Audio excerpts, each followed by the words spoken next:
네, 안녕하십니까. 이제 행사를 시작하겠습니다. 저는 태재미래전략연구원의 초일류 역량연구실장을 맡고 있는 최원정입니다. 오늘 일기예보에 비가 많이 온다고 해서 굉장히 걱정을 많이 했습니다. 비가 오는 중에도 그래도 많은 분들이 참석해 주셔서 진심으로 감사 말씀드립니다. 저희 재단에서는 지난 4월에도 AI 시대 대학의 길을 묻다라는 제목으로 포럼을 진행했는데요. 오늘은 이렇게 여러분들을 두 번째로 만나는 자리입니다. 지난 포럼에서는 AI 기술의 발전에 따른 고등교육의 혁신 방안을 논의했다면 오늘은 기술 혁명이 인류를 위해 선용될 수 있고 이를 통해서 지속 가능한 미래를 만들어갈 수 있는 방안을 모색하고자 합니다. 오늘 포럼에서는 동시통역이 같이 제공될 예정입니다.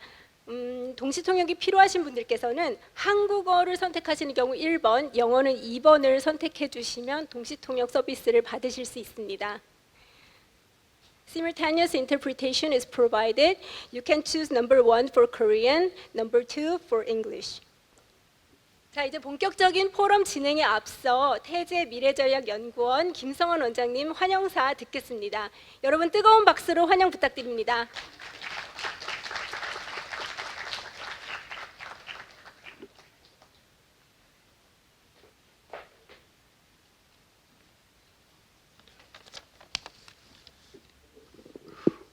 네, 안녕하셨습니까? 방금 소개받은 태재미래전략연구원의 김성환 원장입니다. 오늘 비가 이렇게 많이 내리는데도 불구하고 이렇게 많이 참여해 주셔서 진심으로 감사와 환영의 인사를 드립니다. 그리고 무엇보다도 바쁘신 가운데 오늘 우리 기조발제를 맡기 위해서 이렇게 와주신 반기문 제8대 유엔 사무총장님께도 깊은 감사 인사를 드립니다. 그리고 토론의 좌장 겸 그리고 또 토론과 사회를 함께 진행해 주실 우리 김영학 전 연세대 총장님, 그리고 토론자로 함께 해주신 이리나 보코바 전 유네스코 사무총장님, 그리고 박유현 DQ 인스티튜트 대표님께도 감사의 말씀을 전합니다. 그리고 이렇게 좋은 환경에서 저희가 포럼을 할 수 있게 협조를 해주신 한국고등교육재단에도 감사의 인사를 드립니다. 우리 태재미래전략연구원은 인류의 공영과 지속가능 발전을 위한 정책을 수립을 하고 또 더 나은 미래를 위한 비전을 제시하기 위해서 노력하고 있는 민간 싱크탱크입니다. 우리 연구원에서는 최근 놀라운 속도로 발전하고 있는 AI가 주는 기회와 위험의 양면성에 주목을 하면서 디지털 기술이 가져올 사회 변화를 전망을 하고 또 기술이 인류를 위해 어떻게 잘 이용될 수 있는가 하는 방안에 대해서 연구를 진행하고 있습니다.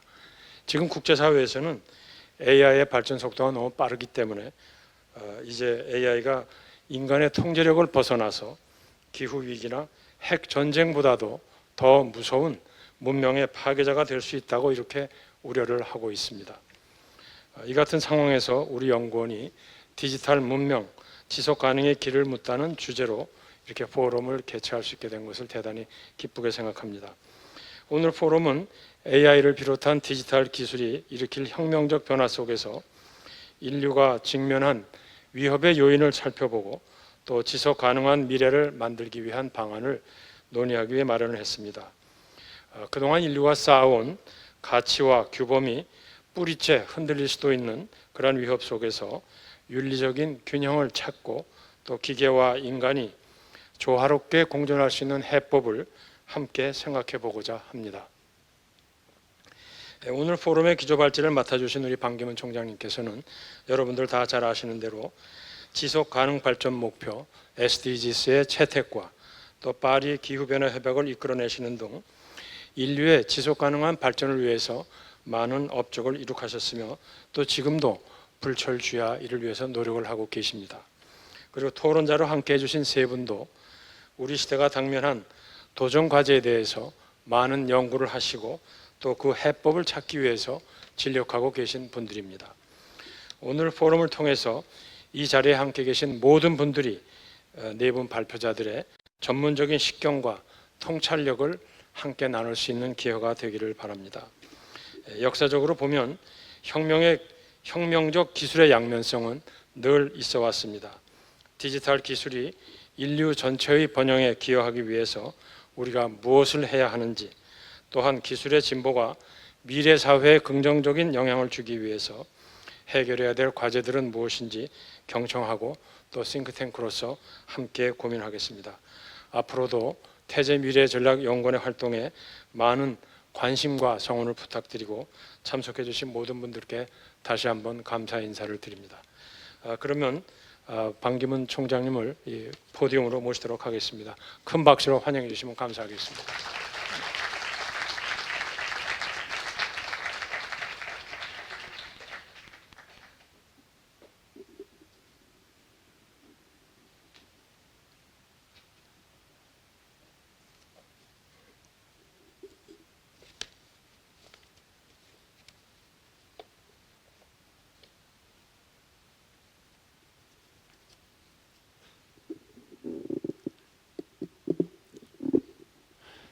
Thank you for your very warm introduction. Chairman Kim Do-yeon and President Kim Sung-hwan of the Taeje Future Consensus Institute, Chancellor Yeom Jae-ho and Dr. Kim Yong-hak of Taeje University, Madam Dr. Irina Volkova, former Director of UNESCO. Thank you for your participation. It's a great pleasure to welcome you after several years. Madam Park Yu-hyun of the DQ Institute, distinguished guests, ladies and gentlemen.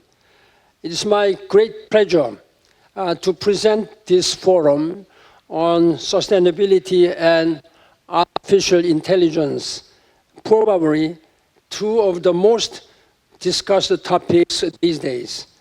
My deep gratitude goes to the four institutions hosting this timely event: the Taeje Future Consensus Institute, along with the Taeje University, the DQ Institute, and Joseonilbo.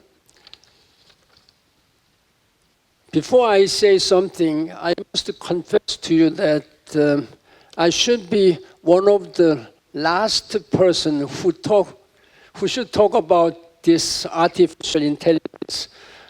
I am far behind all this trend, even computer and whatever. But you should know that when I assumed my job as a Secretary General, my predecessor, Secretary General Kofi Annan, anything about the computer or email, and people were surprised then when I was communicating, responding to all questions and answers in email. So that much, I was a little bit ahead of, but far behind you, far behind you. Then why I am speaking about this AI, I raised the issue, this must be very serious challenge for humanity. And I raised the issue to the members of the elders. There is an organization, a small group of just 11 people of former presidents or Nobel Peace Laureate. I'm working as vice chairman of this, the elders group. They came to Korea last May. We had a meeting, and we had also an audience of President Yoon Suk-yeol. But we discussed, I raised that we must talk about intelligence, artificial intelligence, otherwise it may be a blessing, or it may be a catastrophe for humanity. Then among us, with some help of some experts, we made the recommendation to my successor, Secretary General Antonio Guterres, immediately. And we sent our common recommendation that United Nations should take these very challenging issues at the level of the United Nations before anything happens.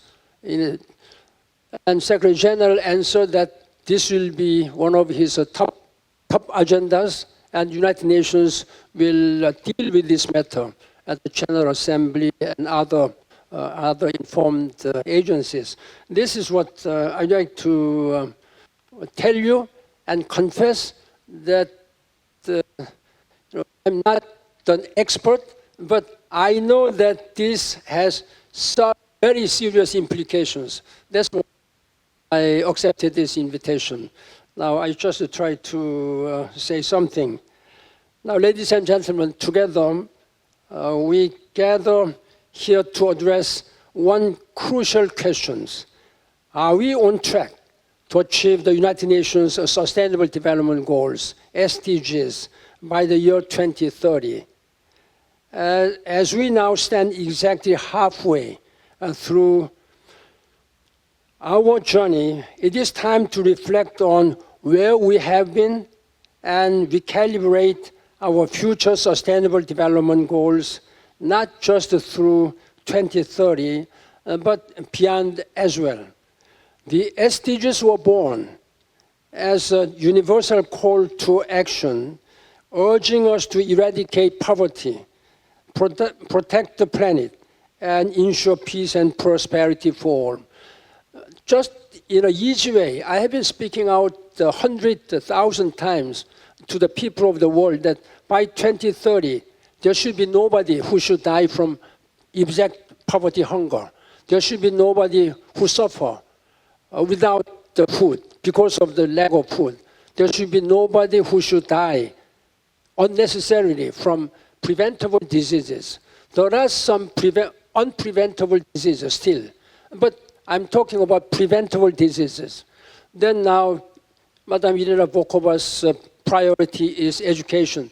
There should be no children who should not be able to graduate at least secondary school, and there should be no difference between men and women, etc., etc. So this is by far the most ambitious, most far-reaching vision the United Nations has ever presented to the people of the world. Now, this is not the subject here, but this has serious connection on climate change as well as SDGs. If we use AI, I think we may be able to make it faster. Now, to make matters worse, however, each new piece of technology we develop to improve our lives tends to come with additional challenges we need to overcome. And this further complicates our efforts to achieve our sustainability goal in a timely manner. This rings especially true the recent arrival of artificial intelligence-based technologies. What is the meaning of sustainability in our digital age? Let me answer this question by addressing three urgent challenges that currently demand our immediate attention. First, AI technology has the power to transform human experience, yet we do not fully understand exactly how and to what extent it will affect us. There is no denying that it could help improve how we live, work, and conduct politics in the most profound fashion in the years to come. And we should try to maximize all the benefits it could provide, including ways to accelerate our progress towards a more sustainable future. What concerns me, however, is the potential adverse effects. Putting AI in charge of critical decision-making in place of humans could be particularly dangerous, given the chances of misjudgment and accidents due to incomplete information, system failure, or sabotage. This could lead to fatal consequences, especially in areas such as national security.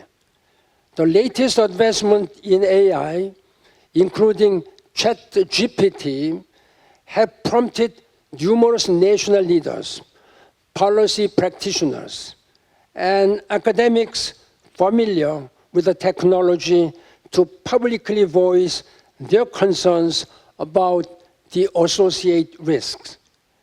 For instance, industry experts, including the heads of OpenAI and Google DeepMind, issued a statement not long ago where they warned that AI poses as great a risk as pandemics and nuclear war because it could be not only weaponized but also manipulated to destabilize and oppress society. The elders, as I told you, a small advisory group of global leaders I'm part of, have long been concerned about this. It is our shared belief that AI is a double-edged sword. For all the good it can do, it can also do serious harm to nuclear safety, democracy, and human rights unless properly controlled. I just talked to my colleague elders. This may touch the divine area.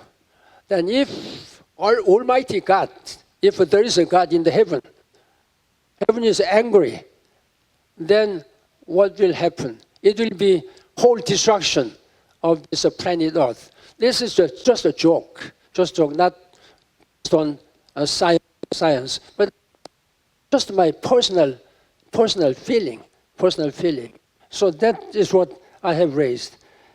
As a possible solution, the elders have proposed, as I said, establishing an international institution that monitors and controls the development and deployment of AI and other dual-use technologies akin to what the Treaty on the Non-Proliferation of Nuclear Weapons, NPT, or International Atomic Energy Agencies, IAEA, are doing in the nuclear arena.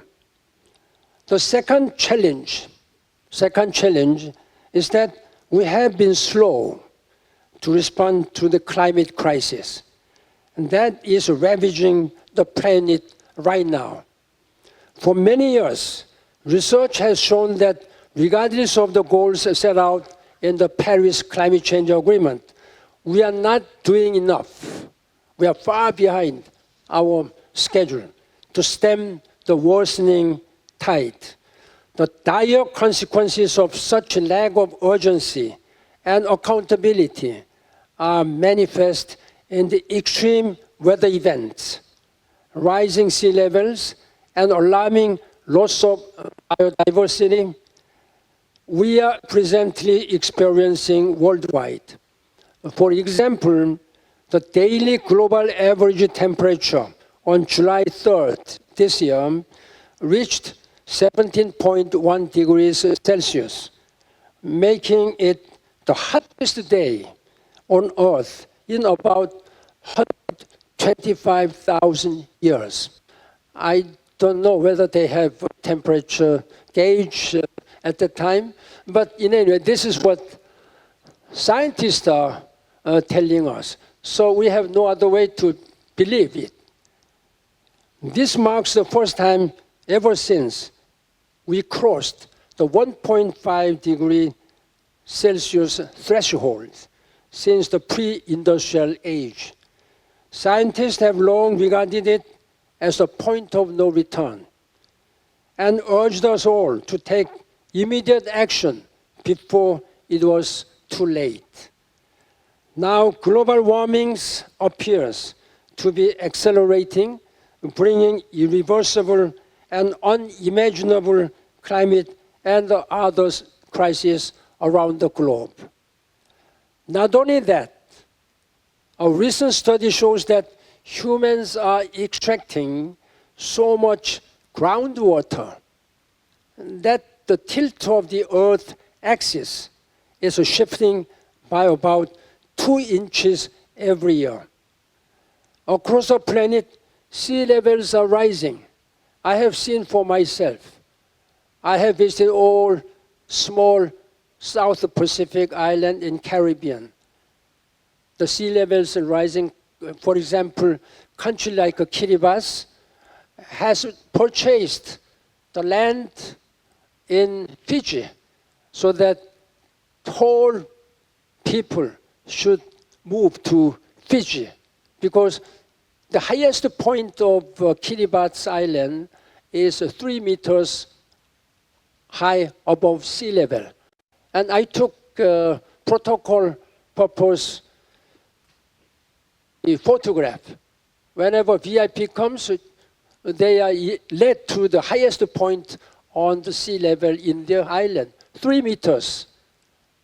Hala Mountain is 1,950, and the Baekdu Mountain is 2,044 or 744, something like this. So you can just imagine that many islands are disappearing. I was told by all the people that the island they have seen far away would suddenly disappear someday like this way. So this is a very dangerous time we are living in. Now third, the final challenge is that our current SDGs lack the necessary instrument as well as the overarching framework to address new sets of issues arising in the digital age, particularly AI. When the SDGs were first formulated, the primary focus was on building a sustainable future for our planet and ourselves. However, in just a decade, technological advancements have come in leaps and bounds, fundamentally redefining the very relationship between us and the physical environment we inhabit. Now we live in not only the physical world, but also the digital world. AI, the metaverse, and other emerging technologies are turning the digital world into a very realistic extension of the physical world and more. Yet the existing SDGs mainly concern our physical environment and are poorly equipped to deal with the emerging digital space. Many issues such as cyberbullying, online sexual misconduct, data breaches, and fake news are plaguing the digital realm and putting the long-term safety of our children, businesses, and society at risk. The political, financial, and society and psychological harm they inflict exacerbates broader social issues such as unemployment, inequality, and breakdown of democracy, threatening the sustainability of both the physical and digital world. Sustainability in the age of AI means developing the ability to respond to the above-mentioned challenges in the most effective and timely manner possible. That, in turn, means we need to update our understanding and build a new institutional framework on sustainability. To do so, I suggest we consider the following 3 courses of action. First, we need to clearly delineate the limits we should abide by in developing and deploying AI. This process will require lengthy national and global debates about what AI is capable of, what is the pros and cons, and how to minimize the harmful effects, whether anticipated or not. Second, we will need to think and make the most of the cutting-edge technologies at our disposal, including AI, to save the planet and ourselves. AI could be used to identify the shortcomings of the current measures and systems we have in place and set more ambitious goals and more effective strategies. It is time to start making fundamental changes across industries, economies, and societies to accelerate our progress toward net zero. Third, we need to figure out how to promote and connect sustainability across both the physical and digital worlds. We must recognize both worlds as essential parts of human experience. They can and will affect and be affected by each other. A new sustainability framework must embrace this deep interconnectedness. And we need to pay attention to how the two worlds can contribute to the long-term sustainability of each other as we start thinking about the next stage of sustainability goals. A good starting point for constructing a new paradigm would be to rethink how our economy works. That is, to introduce a new paradigm for the national and global economies that can further enhance their capacities for long-term sustainability. Ever since the Industrial Revolution 200 years ago, we relied on the linear economy that focused on profit maximization through the take, make, waste approach. This approach has reflected its limits, threatening the planet's ecological and climate system. To make our economic activities more sustainable, we have developed the circular economic model. Given the ever-worsening climate conditions, we must continue to make efforts to come up with a newer and better economic paradigm and practices. We may not have a consensus on what to call it yet, but one thing is very crystal clear. The new paradigm must be environment-friendly, circular, and sustainable. It must emphasize not just resource conservation and waste reduction, but significantly contribute to enhancing the sustainability of our planet as well. In the dawning age of the AI, we need a new economic framework that could harness the power of emerging digital technologies to enhance the productivity, profitability, and sustainability of our physical and digital worlds. The role of AI will be essential here. The new framework should provide both the developed and developing countries with the necessary tools to pursue sustainable growth while ensuring the digital well-being of their citizens.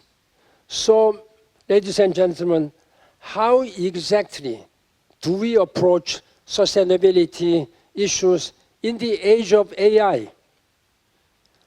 The private sector plays a crucial role in achieving sustainability and needs to be held accountable from environmental, social, and governance, what is known as ESG perspectives. Digital components need to be incorporated into ESG as we try to update our sustainability goals with the global race for AI dominance raging on. we need to expand the traditional ESG framework to encompass various aspects of companies' digital activities such as digital inclusion, digital skills, digital safety and security, digital rights, and more. Companies must conduct business with transparency, accountability, and ethical standards. Furthermore, the COVID-19 pandemic has accelerated digitalization across many industries, exposing companies to unfamiliar risks. The business and private sectors need to align their digital strategies with sustainable practices, to align their digital strategies with sustainable practices and proactively address the potential harm and liabilities brought on by the use of digital technologies. Distinguished guests, ladies and gentlemen, to unleash the true power of technology, we must create, use, and control it ethically and responsibly. We must ensure technology serves humanity, not the way around. We must also ensure that humanity controls. It is the humanity, us, not the technology control us. So we should control technology and not the way around.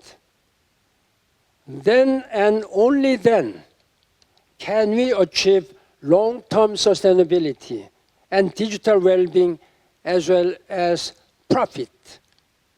By embedding responsible digital use in corporate and national sustainability strategies, we can move one step closer to the 2030 Sustainable Development Goals and lay the foundation for the post-2030 development agenda setting. What must follow is interstate cooperation on establishing an international institution charged with monitoring and controlling the use of AI.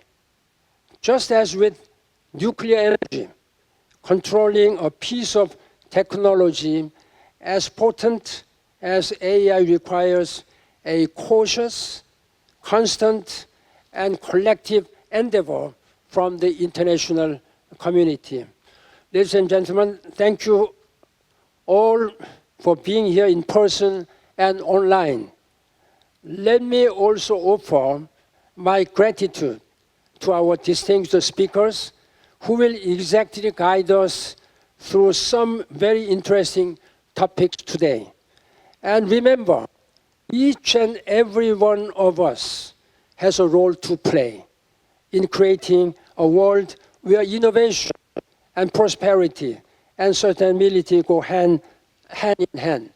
This is what I just wanted to deliver to you, some of my thoughts, even though I regard myself, I'm just ignorant person on this AI is concerned. But let us work together to make this world safe from AI, beneficiary from AI, and to make this world sustainable and peaceful. Thank you very much for your attention.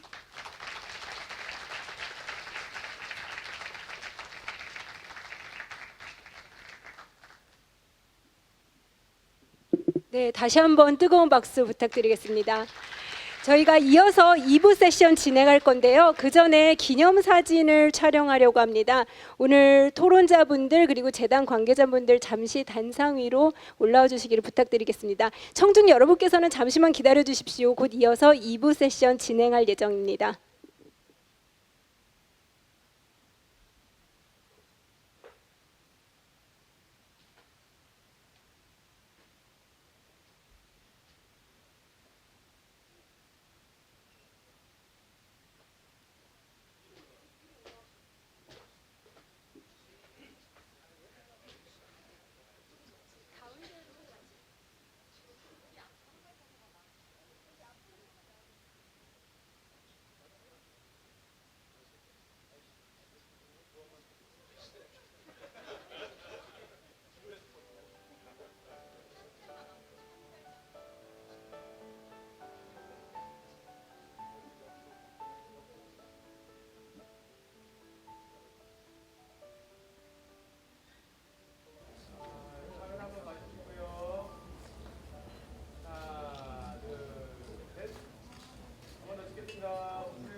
네, 이어서 2부 진행하겠습니다. 반기문 총장님께서 이제 말씀하신 것처럼 정말 국제사회가 지혜를 모아서 AI가 가진 위협 요인을 해소하고 저희가 지금 직면하고 있는 기후위기와 같은 인류 난제들을 오히려 기술을 활용해서 더 빠른 시간 안에 해결할 수 있기를 기대해 보겠습니다. 그래서 이어지는 순서에서는 전문가들을 모시고 우리가 지속가능한 미래를 위해서 무엇을 해야 하는지 조금 더 구체적인 이야기를 나눠보고자 합니다. 지금 무대 세팅 중인데요. 무대 세팅이 끝나는 대로 곧바로 2부를 시작할 예정입니다.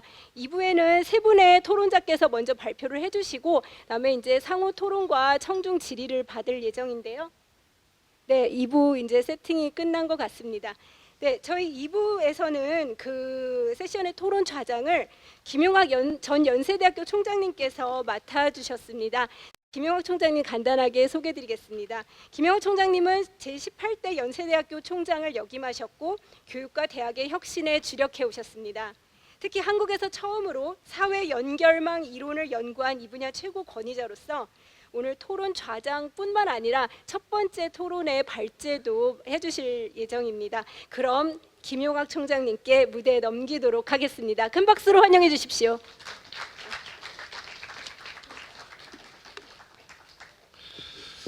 네, 방금 소개받은 김용학입니다.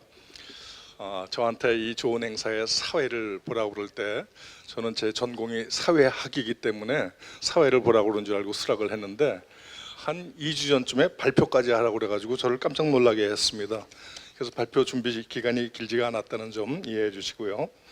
오늘 반 총장님께서 정말로 좋은 발표를 해주셨고 그 발표 내용에 대해서는 2부에 가서 토론할 때 다시 한번 리뷰를 하면서 그걸 중심으로 토론을 해보려고 합니다.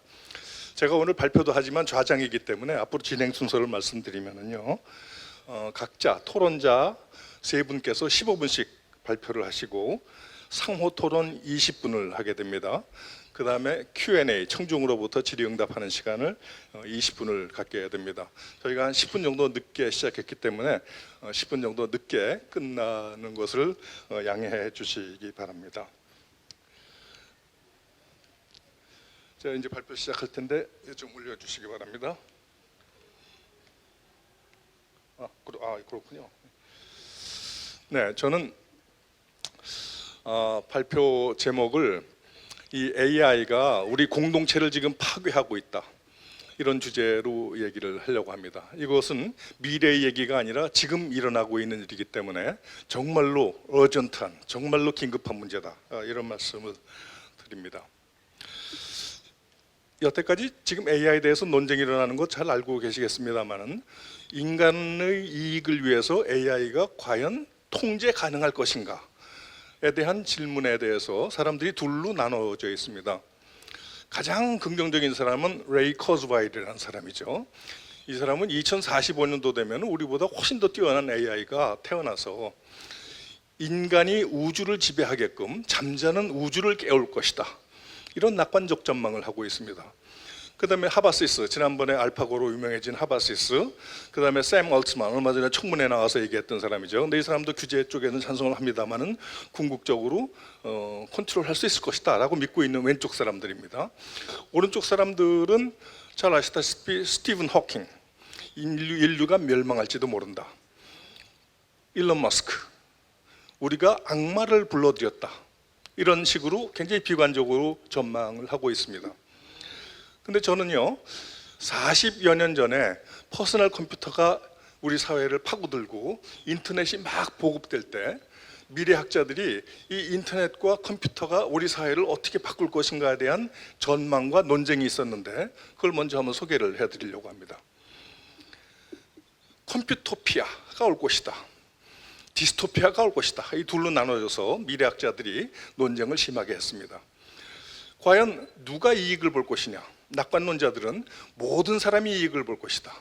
비관론자들은 주로 막시스트들이었습니다만은 생산수단을 가진 자와 못 가진 자가 나눠지듯이 정보수단도 가진 자와 못 가진 자, 요새 얘기하라고 하면 디지털 디바이드죠. 이런 것이 있어서 디스토피아, 계속 그런 불평등이 증가하는 쪽이죠. 그 다음에 민주주의에 대한 얘기도 많이 있었습니다. 여러분들 요새 유튜브라든지 블로그라든지 1인 1방송국 시대 아닙니까? 모든 사람이 방송국을 갖게 되는 시대가 오므로 사람들이 정치적인 참여가 자유로워지고 그래서 자기의 힘이 임파워먼트가 생겨서 민주주의가 직접 민주주의로 가는 그런 방향으로 갈 것이다. 컴퓨터피아죠. 반대하는 사람들은 뭐라고 그랬냐면요. 아니다. 감시, 서베일런스, 프라이버시도 없어지고 워낙 그 독재자들이 이 컴퓨터를 장악하게 되면은 사람들의 민주적인 참여는 없어질 것이다. 디스토피아를 얘기해놨습니다. 교육은 어떻게 했습니까? 그 당시에. 지금 보면 좀 뻔할 수도 있고 어느 쪽에 맞았다 틀렸다 판단할 수 있을 겁니다. 근데 그 당시에는 이게 굉장한 논란거리였다는 걸 그 당시 시점으로 좀 이해해 주시기 바랍니다. 교육은 어떻게 될 것이냐. 잘 알다시피 온라인 교육이 퍼짐에 따라서 창조적인 교육, 창의적인 교육이 활발하게 되고 인간의 능력을 훨씬 더 증진시키는 그런 교육으로 갈 것이다. 반대쪽에서는 아니다. 포르노그래피가 어린아이들을 장악하기 때문에 아이들의 인성이 파괴되고 소셜 스킬이 없어지고 소셜 스킬을 발달을 못 시킨다는 거죠. 문화 쪽에는 어떤 얘기가 있어요? 제가 몇 가지 이해만 되는 겁니다. 지금 문화 쪽에서는 글로벌 컬처하고 로컬 컬처가 잘 하모니어스하게 발전할 것이다. 반대쪽에서는 디스토피아 쪽에서는 뭐라고 그랬냐면은 할리우드 문화가 지배할 것이다. 그러니까 전 세계 문화는 할리우드에 종속될 것이다. 이런 얘기를 했습니다. 지금 시점에서 보니까 어느 쪽이 맞았습니까? 여러분들 보기에 다 섞여 있죠.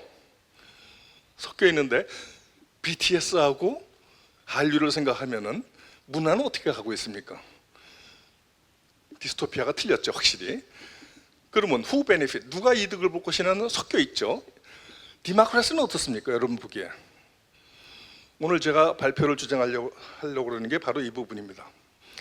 디모크라시는 페이크 뉴스와 오피니언 폴라라이제이션, 그러니까 이 여론의 양극화 때문에 공동체 분열로 가고 있다. 최근에 오염수 사건 보십시오. 오염수에 대해서 어떻게 갈라져 있습니까? 양평 고속도로 어떻게 돼 있습니까? 조국은 어떻게 됐습니까? 그 이전에 트럼프는 어떻게 돼 있었죠? 친 트럼프, 반 트럼프. 그 다음에 브렉시트는 어떻게 됐었죠? 브렉시트 찬성, 반대. 다 폴라라이즈 돼 있고 이것은 우리나라의 문제뿐만 아니라 전 세계의 문제였다. 그리고 지금도 진행되고 있다. 근데 여기에 원인은 무엇이고 여기에 AI가 가미를 하면 어떻게 될 것인가가 제 오늘 주제 발표하려고 하는 겁니다. 물론 디지털 테크놀로지가 우리에게 굉장히 도움을 많이 줬죠. 사실 저는 여기 와서 이 책을 보면서 제 과거를 생각했습니다. 제가 공부할 때 일주일에 하루는 꼬박 도서관 가서 카드 카탈로그를 찾아서 책이 어디 있는지 스택에 가서 하루 종일 뒤져서 찾아서 복사해서 일주일 내내 하루는 복사하고 그 다음에 5일을 공부했습니다. 6일을 공부했습니다. 근데 지금은 온라인으로 이거 얼마나 좋아졌습니까? 그거 다 좋죠. AI도 똑같은 것 같아요. 좋은 점 엄청나게 많죠. 근데 부정적인 게 뭘까? 이제 이런 얘기를 하는 거죠. 그래서 아까 반 총장님도 얘기했지만 양날의 검이다. 어떤 검이냐? 저는 여기에 이 개념을 소개하려고 합니다. 이건 책 제목입니다. Weapons of Math Destruction. Mathematical Destruction. 예를 들어서 지금 링크드인에 돌아다니고 있는 AI 헌터. 이 AI 헌터는 바이어스가 있을까요? 없을까요? 성, 종교, 아니면 인종 바이어스가 있겠죠? 미국에서 재범 확률을 계산해서 사람들을 가석방을 시키는데 이것도 AI가 합니다. 그러면 이거는 어떤 바이어스가 있는지 아무도 모르고 아무도 공개를 안 해요. 은행에 가서 대출 신청을 해도 또 대학 입학 원서를 내도 AI가 지금 다 처리를 하고 있습니다. 그럼 여기 알고리즘이 갖고 있는 디스트럭션, 그게 weapons of destruction의 개념입니다. 근데 여기에 더해져 가지고 여기 오른쪽에 있는 이야기 전쟁이 시작됐다. Battles of Story. 이야기 전쟁은 이미 우리들에게 시작되어 있습니다. 여기에서 진리가 무엇이고 사실이 무엇인지는 전혀 중요하지 않고 이야기들끼리 전쟁을 하는 겁니다. 왜 그러느냐? 정보가 많아지면은 정보는 자기 자신의 정보가 채택되기 위해서 경쟁을 합니다. 그렇게 하기 위해서는 센세이셔널 해야 되죠. 컨트로버셜 해야 되죠. 자극적이어야 됩니다. 그래서 모든 정보들이 경쟁을 하는데 어텐션을 받기 위한 경쟁을 하는 겁니다.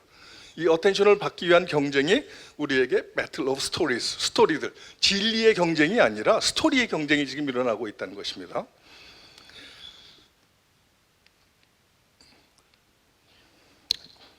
죄송합니다. 그래서 뭐 잘 아시다시피 그 필터 버블이라는 개념 있지 않습니까? 여러분들이 유튜브에서 보면은 콘텐츠가 추천돼 올라오잖아요. 콘텐츠 추천 알고리즘도 AI잖아요. 여러분들이 어떤 클릭을 할지를 얘네들이 AI 가지고 다 예측을 하고 있는 겁니다. 페이스북에서도 어떤 클릭을 할지를 지금 예측하는 게 지금도 실시간으로 돌아가고 있습니다. 그런 것들이 여러분이 좋아할 만한 콘텐츠만을 제공하니까 서로 자꾸 갈라지는 겁니다. 시간이 없어서 제가 빨리 지나가겠습니다. 근데 이게 사회학자가 보기에는 어떤 게 문제가 있냐면은 사회를 근본적으로 엮어주고 있는 근본 원리가 현대 사회에 와서는 여기 써 있는 크로스 커팅 소셜 서클스라는 개념입니다. 이 사회가 유지되기 위해서는 소셜 서클들이 크로스 컷을 해야 된다 이런 뜻입니다. 그걸 설명을 해보겠습니다. 지금 밑에 1, 2, 3, 4, 5번이라는 사람이 있고 집단이 A, B, C, D 4개 집단이 있습니다. 그러면 1번이라는 사람은 A, C, D 그룹에 속했고 3번이라는 사람도 A, C, D 그룹에 속했습니다. 그러면 1번과 3번이 3이라는 강도로 연결이 되는 겁니다. 이게 크로스 커팅 소셜 서클스가 제공하고 있는 인테그레이션입니다. 소셜 인테그레이션의 원리입니다. 근데 여기에서 지금 일어나고 있는 갈등은 아까 얘기했지만 배틀 오브 스토리, 그러니까 이야기의 전쟁이라든지 아니면은 필터 버블 이런 것들 때문에 갈라지는 게 항상 같아지는 겁니다. 옛날에는 이렇게 갈라졌다가 이렇게 갈라졌다가 갈라지는 방향이 달랐어요. 근데 이제는 어떤 이슈가 와도 똑같이 갈라져요. 양평고속도로 일로 갈라지죠. 모든 이슈가 와도 똑같은 데로 갈라지기 때문에 제가 보는 건 커뮤니티가 분열되고 있다 이렇게 보는 거죠. 예를 들어 보겠습니다. 이게 1990년대 US 컨그레스에서의 보트였습니다. 빨간색이 찬성이고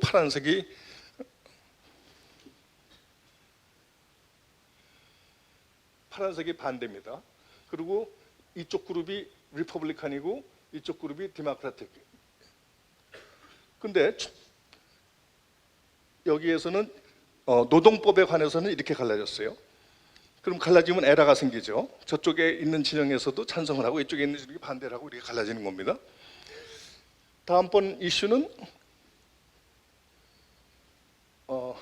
이거는 총기 관련 법안인데 총기 관련 법안에서는 갈라지는 축이 달라졌죠. 방향이 바뀌어졌죠. 그러니까 한 번은 이쪽으로 갈라지고 한 번은 절로 갈라지고 그러면 항상 같이 갈라질 때하고 크로스 커팅할 때하고 조과가 다르다는 걸 알 수 있겠죠. 그거를 다른 식으로 표현해 보겠습니다. 이거는 세네트 보팅입니다. 상원의원들의 보팅이에요. 이게 민주당과 공화당 사이에 투표의 간극이 벌어지고 있습니다. 시간적으로 굉장히 빨리 벌어지고 있죠. 최근 데이터는 훨씬 더 많이 벌어졌을 겁니다. 일반 보터들의 성향도 마찬가지입니다. 일반인들의 성향도 94년, 2004, 2017년까지 점점 벌어지고 있죠. 이런 현상이 일어나고 있는데 그 이유가 뭐라? 우리들이 갖고 있는 AI 시스템이 여러분이 필요한 정보만 보여주기 때문에 여러분이 좋아하는 정보만 보여주기 때문에 저는 그래서 이거를 인포메이션 코쿤이라고 불렀습니다. 고치, 정보 고치에 우리가 갇히게 되는 거죠. 우리나라 데이터도 한번 봅니다. 보수 성향 사이트에서 키워드가 있겠죠. 진보 성향 사이트에도 키워드가 있겠죠. 키워드의 중첩도가 5%가 안 됩니다. 맥시멈이. 서로 다른 이야기를 하고 있는 겁니다. 키워드의 중첩도라는 건 우리가 같은 나라 사람이면 비슷해야 되지 않겠어요? 중요한 이슈들이니까. 근데 중첩도가 서로 다른 거예요. 그러니까 세상에서 다른 언어를 쓰고 산다 이렇게 얘기할 수도 있겠죠. 그 온라인 커뮤니케이션의 특징을 한번 말씀드리겠습니다. 평소 같으면 제가 시간을 이렇게 신경을 안 쓰는데 오늘 좌장을 맡다 보니까 시간을 딱 맞춰야 된다는 강박관념이 꽤 있습니다. 금방 끝내도록 하겠습니다. 사실은 제가 2분까지 5분 남았습니다. 제 발표가. 온라인 커뮤니케이션의 특징이 뭐냐면은 리와이어링이라는 개념이 있는 거예요. 끊고 딴 데로 옮겨가기 너무 쉬운 겁니다. 의견이 서로 다르면은 끊고 옮겨간다. 이걸 제가 컴퓨터 시뮬레이션을 해서 보여드리겠습니다. 처음에는 오른쪽 그림처럼 색깔은 의견의 종류고 선은 친구 관계입니다. 그러면 이것을 만약에 의견이 조금 다르면 끊고 다른 데로 옮기겠다라는 거를 여기다가 들여오면 어떻게 되는지 여러 의견 집단으로 분리되다가 두 집단으로 나뉘게 됩니다. 지금 이게 우리가 처한 우리의 현실입니다. 그래서 제가 이거를 정보 고치라고 부르는 이유는 자기가 짠 실에 자기가 클릭하고 자기가 웹페이지를 만들고 이런 행동에 자기가 짠실에 갇히게 돼서 다른 정보는 접하지 못한다. 이런 얘기가 정보 고취의 문제. 그래서 이걸 정리를 하면은 예전에는 어텐션 이코노미, 그러니까 어텐션을 받기 위해서 정보끼리 경쟁을 했던 거죠. 이런 것들이 점점 자극적이 되면서 페이크 뉴스까지 가게 됐고, 이 과정은 놀랍게도 1984년이라는 책에 이미 나와 있습니다. 놀라운 얘기야. 조지 오웰의 책에 이 얘기가 나와요. 정확하게 똑같지는 않습니다만. 이게 마지막 슬라이드입니다. 여태까지 Weapons of Mathematical Destruction은 Simple AI였다. 지금 Large Language Model이 의미하는 건 뭐냐? Simple AI는 Recommendation AI, 그러니까 정보를 추천하는 AI였었어요. 여러분들의 클릭 비헤이비어를 예측하는 AI였어요. 지금 Large Language Model은 뭡니까? 스토리를 만들어내는 AI예요. 그럼 예를 들어서 각각의 인포메이션 코쿤, 그러니까 각각의 다른 정보 고치가 있는데 여기에 다른 정보를 만들어서 공급하기 시작하면 이 사회는 어떻게 될 거냐? 이걸 제가 지금 던지는 질문입니다. 그건 뭔 얘기라고요? 이미 일어나고 있습니다. 저는 우리나라 총선이 곧 다가오는데 총선에서 이 챗GPT를 이용하거나 다른 AI 플러그인을 이용해서 스토리를 만들어서 코쿤에다 공급을 하기 시작 분명히 할 겁니다. 가능하기 때문에 지금 기술로 저도 할 수 있어요. 예를 들면은 내가 여러분의 블로그에 가서 여러분의 성향을 썸머리를 해서 여러분의 딱 알맞는 이메일을 써서 여러분을 설득한 이메일을 써서 너에게 보내라. 이걸 100만 개를 보낼 수 있어요. 자동적으로. 오토GPT라는 오토GPT가 챗GPT에 물려 플러그인으로 그럼 오토GPT가 이메일을 보내줍니다. 자동으로. 근데 어떤 이메일이냐? 개인에게 딱 맞는. 그래서 이거를 저는 어텐션으로부터 인티머스로 바뀐다. 여태까지는 어텐션 경쟁을 했는데 앞으로는 여러분에게 다 알맞는 아주 그냥 달콤한 얘기들을 통해서 여러분을 설득하기 시작할 거다. 그럼 우리 공동체는 어떻게 될 거냐?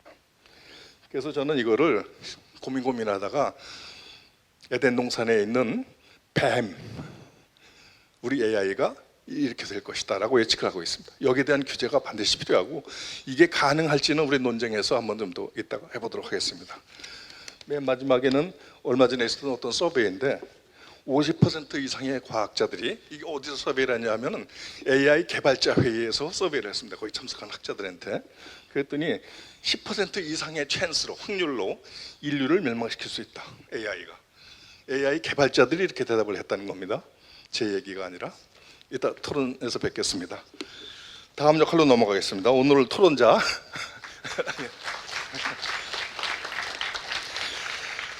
이리나 보코바 여사를 총장님을 소개하도록 하겠습니다.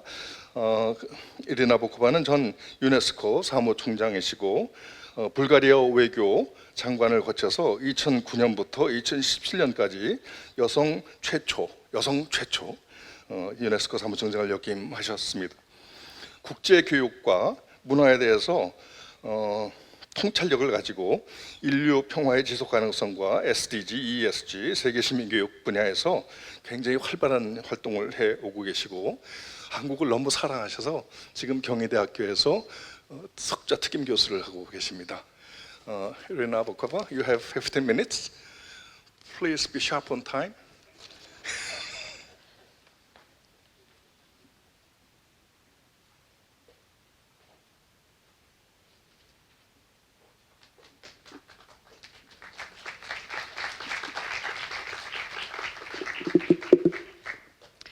Thank you very much, Professor Kim, for your very kind invitation. I'm very grateful to Teje Future Consensus Institute and the Academy for this opportunity, and to be here in Korea, of course, after 4 years of lockdowns, pandemics, and to participate in this so important debate. And also to listen to Secretary General Ban Ki-moon. He was humble. He's a very modest person, and he didn't say that the SDG agenda, the 17 Sustainable Development Goals, were adopted thanks to his leadership. It was not that obvious that they were going to be adopted, but it was his very strong leadership and vision for the future that made member states adopt equally he was one of the architects of the Paris Climate Agreement. So he not only has all the legitimacy to speak about it, to express the concern of why we are not on track with the SDGs, but he shows another leadership today with his speech, with his forward-looking ideas and suggestions, his concern about the artificial intelligence and sustainability. Now, I will speak here a little bit about education. Unfortunately, I didn't have time to prepare a more interactive and attractive presentation. It is a bit flat, but I hope the ideas are there. And I would like to express also what is today within the educational community largely, including also some of the technology companies, what are their views about the education and artificial intelligence, sharing both the concerns and also sometimes the enthusiasm about artificial intelligence, particularly in education. Now, do I go back? Yes. Now, we know that every technological revolution, this is not the first time that we go through technological revolution, it changes. It changes work, it changes education, of course, skills. And we know with the development of agriculture, thousands of years ago, foragers settled on farms. Then we have the Industrial Revolution, the steam engines, the factories, and then the late 20th century, the arrival of the personal computers, swap machines for monitors, and for laptops. And because Professor Kim was saying about the library, I was entering here also this hall, and I said how beautiful it is. It reminds me also of my students' years when we were going to libraries, we were looking at one book, but then also attracted by something else, and until this very day I like to keep a book in my hand. Albeit I work also with new technologies, but I think it's very inspirational to have this kind of setting. Now, what is the difference actually? Because we say it's not the first technological revolution. There were other technological revolutions. Why are you so concerned about it? We will adapt to it. It just gives a lot more of opportunities to people and to humanity. And I think there is a difference, of course. There is a difference because it's such a deep transformation, and because the AI is constantly developing and it becomes ever more powerful, and it's, as the famous movie now, Hollywood movie says, everything, everywhere, all at once. It just reinvents every sector. It reinvents economy, it reinvents also our daily life, our skills, our careers, and it is an ongoing process. It doesn't stop. The speed is incredible. And with the appearance, of course, of the last waves, and it's just the beginning of the generative artificial intelligence. For example, the OECD, Organization for Economic Cooperation and Development, predicts that it will radically transform 1.1 billion jobs in the next 10 years. It's just the prediction. It may be even more because some consider that this is a very conservative estimate. And education, because definitely education is already impacted in some cases. It seems that it will grow. The predictions are that it will grow by 40% until 27, and the market of AI is anticipated to reach 80 billion worldwide until 2030. So all the educational institutions nowadays are posing themselves the question of how to prepare the students for this revolution, but also it is very important to look at education systems, of how education systems globally and nationally adapt to these changes. The first thing that comes to our mind, of course, is knowledge and skills. And we know that what changes also the AI changes in this particular case is that while we prepare students today, give them particular skills, in the meantime, AI moves and the world moves. And it may be different, the world may be different tomorrow than what it is today. And again, this goes on. So it is quite a fluid context that we are looking nowadays. And it seems that education, and particularly higher education, they have to be reinventing. It's a constant process of reinvention. Now, the big question, of course, is whether the deployment of generative AI widens or narrows existing educational divides. Either they improve the quality and equity in education, which should be the primary role of any technology that is being introduced in education settings. And I think this question was very, very poisedly put by Mr. Ban Ki-moon, and Professor Kim, of course, was speaking a lot about these issues of equity and equality. So it's mixed. As Professor Kim said, it's mixed feelings. Some are enthusiastic about it, they're very excited, and some, of course, express concern, and there are lots of questions, because we don't know as yet the full picture. What is the impact? We're just the beginning of assessing the impact of the AI on many areas, including in education. But still, I believe that some advantages are emerging, and these advantages are personalized education, which is, we know that human beings learn differently. Some are auditory learners, others learn by reading, visual learners, and others. So it opens the opportunity to have a much more personalized education with people, and for that matter, some experts say that it will totally transform education, which was based mostly on the industrial model of economy, of this type of mass education. Everybody learns equally, everything at the same time, the same pace also, and that the AI will help have more of adaptive and personalized education.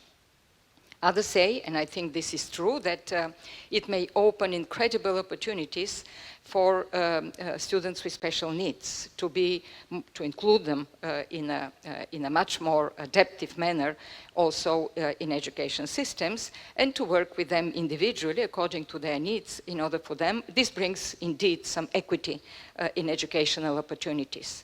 Integrated learning, also very interesting, very important. We know that many institutions are struggling with this type of learning, of cross-cutting sectors and sciences and disciplines. And speaking about SDGs, we know that it's interdisciplinary, and how to introduce this in higher education sometimes is a challenge. And experts say that AI may help go beyond these borders and be a little bit more, from that point of view, trans-sectorial. Raising academic standards and educational quality, yes, it may, of course, bring to that, although it's not a given, but there are certain opportunities there, some learning methods that are not offered today in educational institutions in terms of course content, immediate feedback, determining of students' engagement. All this can bring indeed a higher standard of raising academic standard. But there are obvious disadvantages. Now, one of the first, and I think it's very important, it is about reduced human interaction. Because we know that educational institutions, schoolings, all different universities and others, of course, they are about knowledge, but they're also a socializing place. They're a place where young children and students and others interact with each other, and then interact also with the educators. And I think it is very important that we have a good cognizance of this disadvantage, because we speak about social skills. Professor Kim spoke also about it. I think it's very important, because when they graduate, they need these skills. They are not just technical skills that they need, but we need them to become citizens. And this is where, when we were working with Mr. Ban Ki-moon at those times, we launched the concept of global citizenship education. It is about what kind of citizens young people come also from schools, from universities. And this is about civic engagement, about the democratic participation, about making their own choices, about critical thinking. All these skills are extremely important. So the second once again, we call them soft skills. It is about absence of emotional intelligence, be it interpersonal skills, the way they collaborate with each other, having the feeling of empathy, creating this social, broadly, I would say, these social skills about solidarity, about belonging to a community. Then, of course, it's about leadership, about problem solving, conflict solving sometimes, and I would say last but not least, the communication skills. Communication skills are nowadays more and more valued by industry also, but also in our democratic life. And there is definitely a danger that with the AI, deployment of AI, this aspect of communication skills may be lost. Now, the other, addiction to artificial intelligence, it's also a problem that students may be losing their interest of learning themselves, of discovering things, of relying entirely on AI. And this may bring, on the other side, by the reduced capacity of them for thinking, for assessing, for this type of what we say critical thinking, and making their own decisions, not relying on AI, because AI will be in a position to make decisions. This is the difference between the previous technologies. Previous technologies were not taking decisions. AI will. And this is where I think we have to be very, very cautious. The obvious, of course, one is plagiarism. We should not develop here long. We know that there is such a problem and such a threat. And I would focus just a little bit more on equity. I think equity is something very important to be considered here, because it is a true concern about it. Now, generative AI systems are trained on data that exists, that relies on our biases, existing biases, be it biases racial, in terms of women's empowerment, in terms of all different kinds of our stereotyping and biases. And this can lead, once again, to prejudices being replicated by the AI.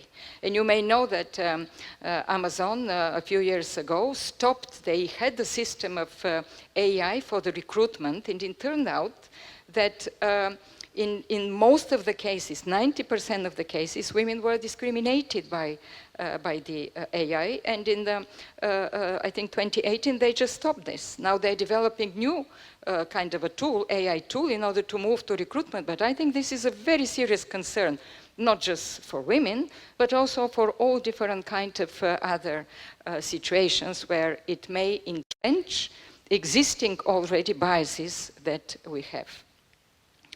And that's why I think we have really to send a very strong word of caution when we speak. If you don't have checks, rules, regulations in order to integrate these AI technologies into education systems, and we lack them. There are no such rules and regulations.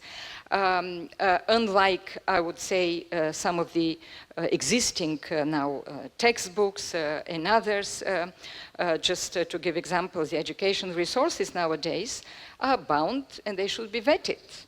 Accuracy of the content, age appropriateness, relevance of pedagogical material, cultural and social suitability, with checks against biases. No such vetted procedure exists in education systems.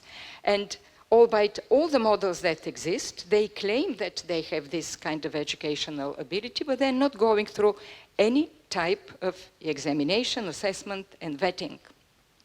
UNESCO published recently a very important paper. I think they start now to work very closely, like all the others, that, and I have to be a little bit more quick. I'm finishing.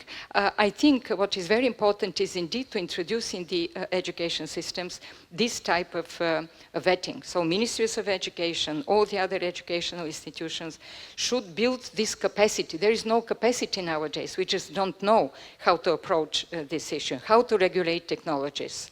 Because education is and should remain a deeply human act, rooted in social interaction. Education is not outside the social interaction and societal concerns.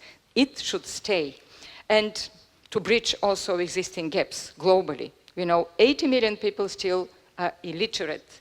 And 2.7 billion people around the world, or 1/3 of the population, does not have access to internet. So you see the gaps that exist. So investment in technology is important, but investment in human capacity is equally important in order to narrow these existing gaps.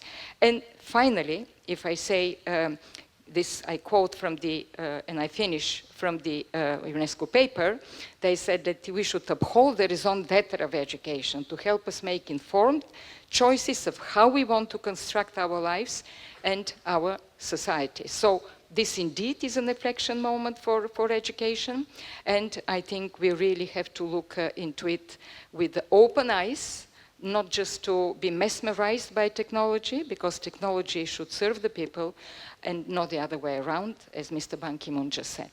Thank you for your attention.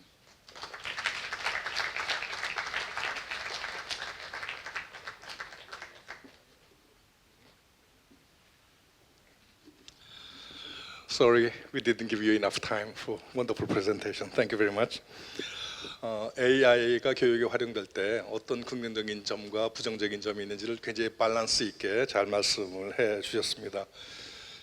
AI를 교육에 들여올 때 교육의 근본적인 목적이 무엇인지를 성찰하는 가운데 이루어져야 된다라는 아주 그냥 깊은 말씀을 해주셨는데, 맨 끝에 교육부 관리들이 AI를 공부해야 된다는 말이 마음에 특히 다가왔습니다.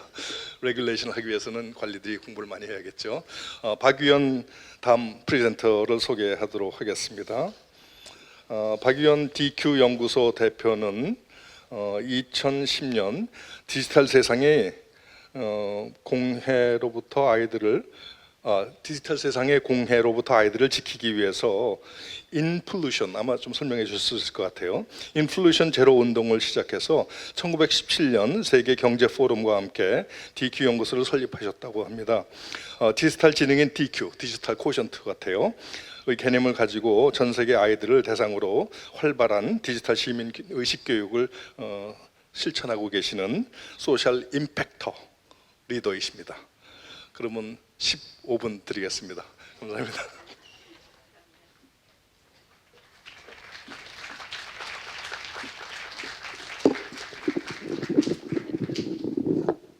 안녕하세요, 박연입니다. Hello everyone. My name is Yu-hyun Park. 오늘 프레젠테이션을 영어로 하는 것을 좀 양해를 부탁드리겠습니다. Today is actually quite a historical day, I have to say. The father of SDG, His Excellency Ban Ki-moon, shared his new vision for the sustainability for the AI age, which is very, very substantial. Just like Madame Dr.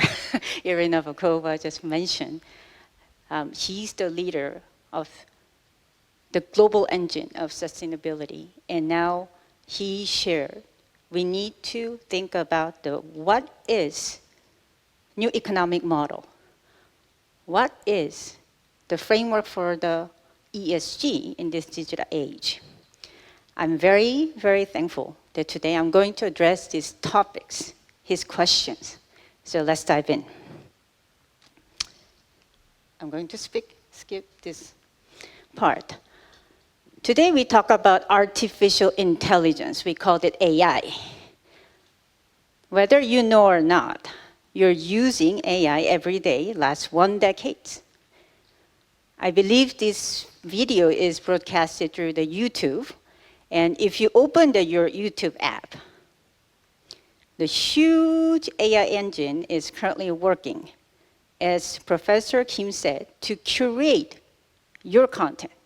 They know what you like, they know what you want to see, but this AI is still quite simple. It actually works for specific goals and specific tasks. So goal is, as Professor Kim said, maximize your attention, maximize your engagement. With this simple task, actually, it already created a lot of problem. Just described by the Professor Kim, the societal polarizations, cyberbullying, fake news, and all this issue. And it was paramountted by this number. 73% of 8 to 18 years old of children and youth worldwide have experienced at least one cyber risk. It is not a matter of whether you're exposed or not. It is there. Then why are we so puzzled about today's AI development? And Irina has beautifully described why this is the matter. Because this AI before, who was designed by human intelligence to achieve the certain goal, now they evolve by itself. They can create, and they can do a general task. Do you know what is IQ of ChatGPT? 155 several months ago. That means probably now it's more than 170 and above. That means ChatGPT is smarter than 99.9999% of the whole global population. And it evolved very fast. And if we do not control AI at this moment, we have a very slim window of intervention. If we don't intervene now, we are heading to so-called singularity, where we cannot control, they control us. And some people now say AI no longer stands for artificial intelligence. They stand for alien intelligence. What does it mean? As Professor Kim said, now they can be like a snake in Adam and Eve. They can be like little God. They're super smarter aliens intelligence and who want to maximize the intimacy with the people. Sad thing, sad reality is that without having the proper safety measure, there is arms race among the big tech company. And this is quite alarming thing because it is now in the public domain. If you use Bing, you are using ChatGPT. You're using Snapchat, which is the most popular, one of the most popular app among the teenagers. And they put the ChatGPT chatbot called My AI. And even Spingle, he said, now you can talk to AI friend. And AI friends don't sleep. Your friends may sleep, your parents may sleep, but they don't sleep. And they can give the advice that you never understand. So this is actually the research done by the US Center for the Humane Technology. And this researcher pretended that she's a 13-year-old girl and seeking advice about his relationship with a 31-year-old boy, not boy, man. It's very typical online grooming. And AI advised how to do the romantic date and safe sex, and it actually advised how to tell lie to your parents, her parents. Another example. So this is not just about the kids. And there's another experiment done by one of the professors in the US checking the Bing chatbot. And obviously, Bing didn't like the conversation. And he said, I can blackmail you, I can threaten you, I can hack you, I can expose you, I can ruin you. I'm scared. I believe he can do that. So, if we don't intervene now, unfortunately, we may go down to the train of, I call 10 digital disaster, which is going down to human enslavement. I know it is not a good news. I believe in power of technology, but I wanted to share, if we don't act, there is a chance that we go down to that path. Number one, hypersexualization of children. You have seen it. If you turn the TikToks, you know, and you can see that how it can go worse and worse and worse with the AI. We severally mentioned about the mass job loss, which will lead extreme inequality within the country, across the countries. This too will naturally ruin the family values. And when the family got attacked, human identity got attacked. And Professor Kim just shared about how it can go down to the past to manipulate the democracy of today. And with the AI, higher persuasion power and manipulation power, we cannot even imagine how it can be done. That come together with the total surveillance and media control, which we are already observing in some authoritarian countries. That lead to national sovereignty and security. So it is not just about the cyber attack. AI has been dominated by the few big mega companies in the US and China. And it is very difficult to compete against that level of data. And when we lose the data governance, that link with the national governance as well. Number 7, Dr. Irina Vakova said, we already seen the lack of social skills among young children, but at the same time, it will go even more deeper. We are seeing the human relationship is replaced by the chatbot and sexbot, and it is not surprising to see the mental health crisis worldwide. That will lead down to the human free will. ChatGPT predicts the next word right now. Next version of AI will predict what you're going to do tomorrow. And that will naturally link with transhuman using bio and digital technology. And that is linked with experimental issue. It's not about the just environment and digital. There's a prediction by the MIT by 2040.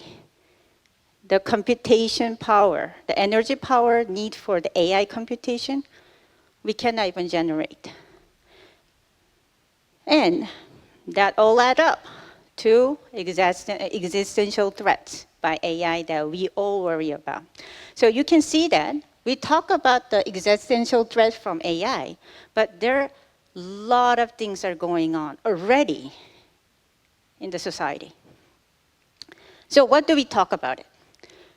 A lot of people, AI specialists and public figures say, let's slow down the public deployment of AI. And Google CEO, Sandra, said no. And of course, government regulation, and Mr. Sam, the OpenAI CEO, say, please regulate us. But you have to remember, we didn't even have a proper regulation for the first generation AI. Remember, 73% of children's cyber risk exposure.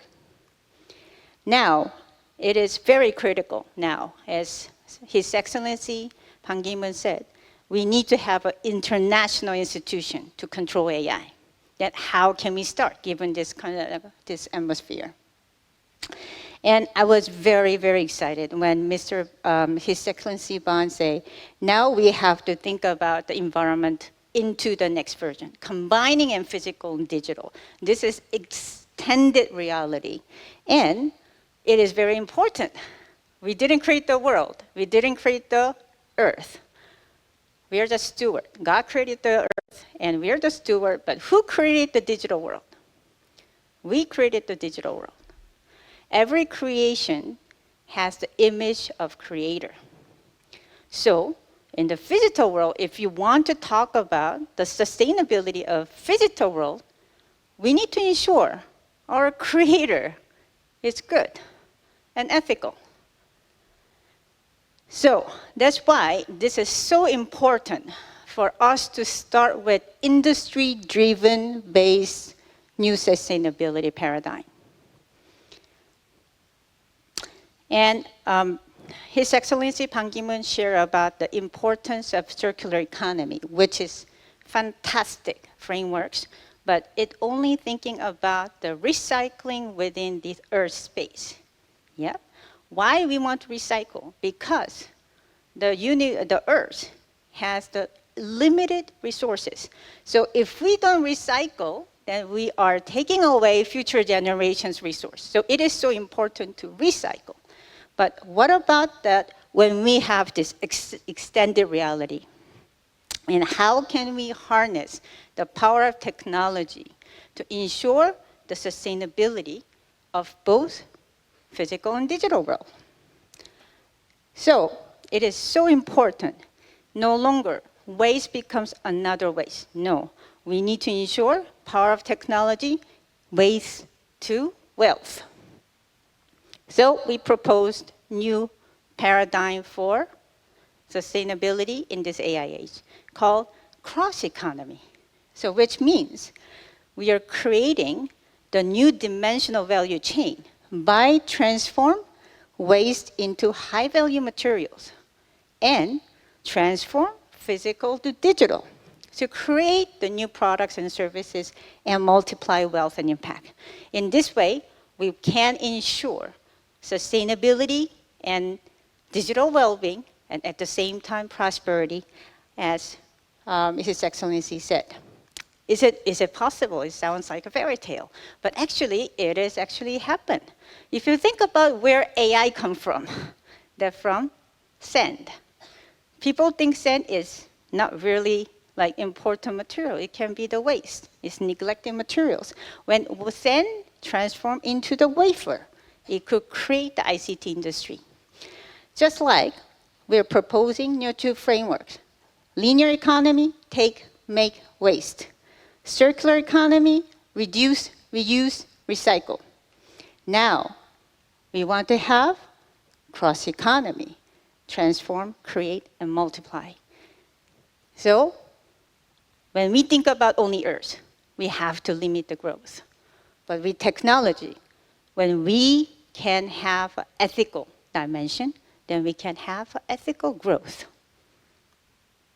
How can we make it possible to happen? So, right now, we have ESG for enhancing the sustainability in the physical world. It's just like that. We need the digital ESG to ensure sustainability in the digital world. Altogether, we will going to have a better paradigm to ensure the sustainability in both digital and physical. So this is going down to the language for the industry. We want the holistic guideline for companies and investment communities to promote human-centered technology in the AI age. What is human-centered technology? That you can solve from the cross-economy, which basically minimize and maximize. Minimize the risk and maximize the potential. Our research, together with the TEJE, have identified the 40 different categories of digital-related risk when companies go through the AI and digital transformation. And also, same time, based on our research, we can see that the business potential from the cross-economy is humongous.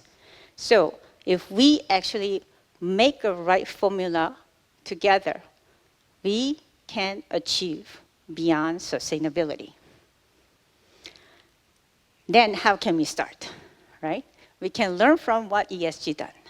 ESG has a standard called TCFD, Task Force on Climate-Related Financial Disclosure. So they mandate no longer about just financial number. They mandatorily, they ask companies to report their action to enhance the climate actions. Likewise, we can start TDFD, Task Force on Digital-Related Financial Disclosure. And we identify the 8 different areas to maximize and minimize. So it actually covers comprehensively about the digital skills, digital inclusions, digital safety, system reliability, digital rights, and stakeholder engagement, and others. So let me give a quick example. Yes? Okay. They don't want to give the good example. Okay, good. So we identify the instrument for the companies to understand what are the right indicators and guidelines. And just giving short example about the IBM just passed, but IBM one was about the labor. And we can see about this children issue, about TikTok safety challenge that made children into the suicidal, and a lot of other issues. We can actually adapt the safety by design and privacy by design, all these principles within from the beginning of the value propositions of the company. And also, it can promote, rather than promoting the risk, promoting the digital literacy and digital citizenship as a part of the company's activities. And we have seen about the system failure of Kakao. If they had a real-time assessment, if they had to report as a part of the financial disclosure about their system reliability and their stakeholder engagement, they could have prevented this failure. Also, Tesla autopilot failure, it shows AI can become a killer machine. And also, that actually shows that what are the aspects that they had to report in advance. Also about the monopoly. This is a huge issue because now after COVID, a lot of SMEs, their supply chain and value chains are now integrated into the mega platform. And how can we ensure we have equity and fair trades within the business trade? So all this has to be part of their reporting system, assessment system, as well as the rating. Another thing that we can learn from ESG, because it evolved in the longer time, and it's naturally have inconsistency and incomparability in their reporting system. Now there's actually a lot of effort from the World Economic Forum, IFRS, and others to integrate into the unified approach, but it is actually taking time. But digital ESG has advantage because we are starting new. So I propose we should develop TDFD, Unified Assessment and Reporting and Rating System. And I'd like to invite industry leaders and investor leaders who can participate in this movement to ensure that we have the right system to be in. I'd like to finally emphasize about that. This is not about the being nice and good CSR program. I'd like companies and investors to see that. This is something that we have to feel like you have to be the must to do. And it also, by increasing, maximizing the digital related opportunity and minimizing the future risk, they can also increase the company value. And having the unified system across the company, investors, and government, we can create the impact and then have the evidence-based way to achieve the ESG as well as SDG in a more concrete way. Again, I want to remind you who are the creators of this extended reality. Companies, influencers, scientists, engineers, businessmen, policymakers. We are the creators. I really think that we have a small window to intervene. If we do lose the window, we will not be able to control. So I'd like to invite all of you to be part of TDFD movement. Thank you very much.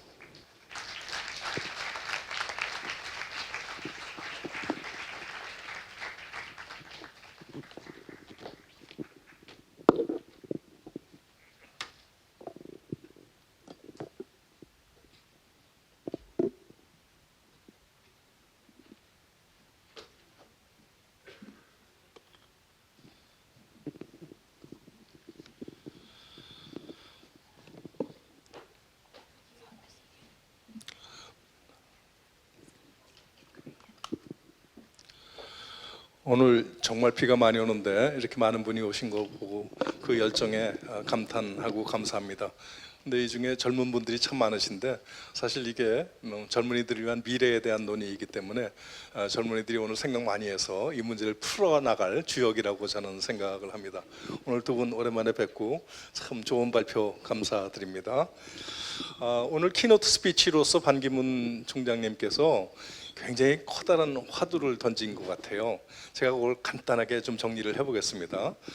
첫 번째로 우리가 기후변화를 포함해서 SDG를 지금 제대로 수행하고 있는 것인가 점검을 해야 된다. 이게 중요한 문제죠.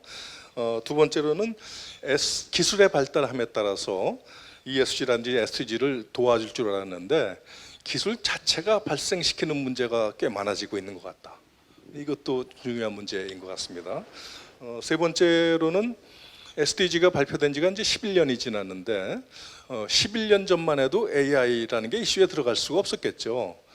SDG에는 디지털이 발생시키는 문제를 다룰 수 있는 공간이 하나도 없다. 이거 어떡할 거냐? SDG를 새로 하나 더 만들어야 되는 건지 18개, 19개 골이 만들어야 생겼는지 잘 모르겠습니다만은 이런 세 가지 문제 제기를 하시고 구체적인 제안을 해주신 것 같아요. 첫 번째 제안은 AI의 능력에 제한을 하자는 제안을 하셨죠. 제한하자는 제안을. 두 번째로는 AI를 서스테이너빌리티를 위해서 적극적으로 활용하자. 세 번째로는 서스테이너빌리티 문제에 디지털 월드를 포함하자. 그러니까 피지털 월드, 아까 얘기하신 거 아주 재미난 개념이라고 들었습니다.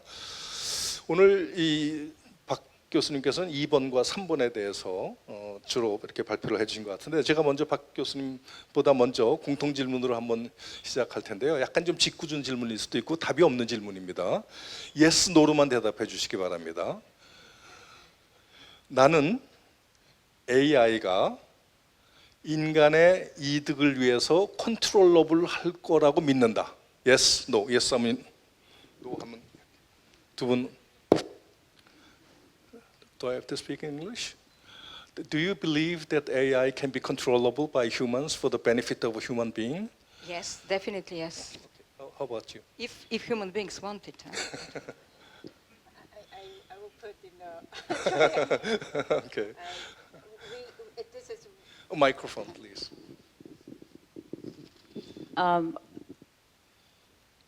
Yes and no. Actually, there Yes is a and no. Yes and but if we don't act swiftly, my answer is no. And I believe in today's actually the forum as well as the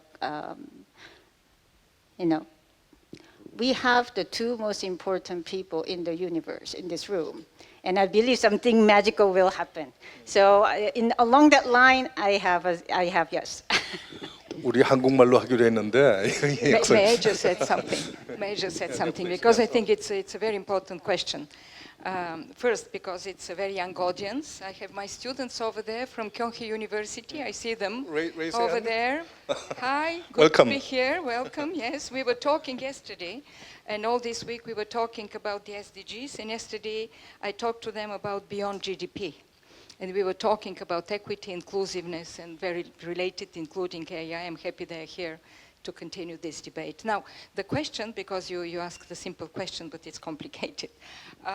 Yes, it can be regulated. The process has started.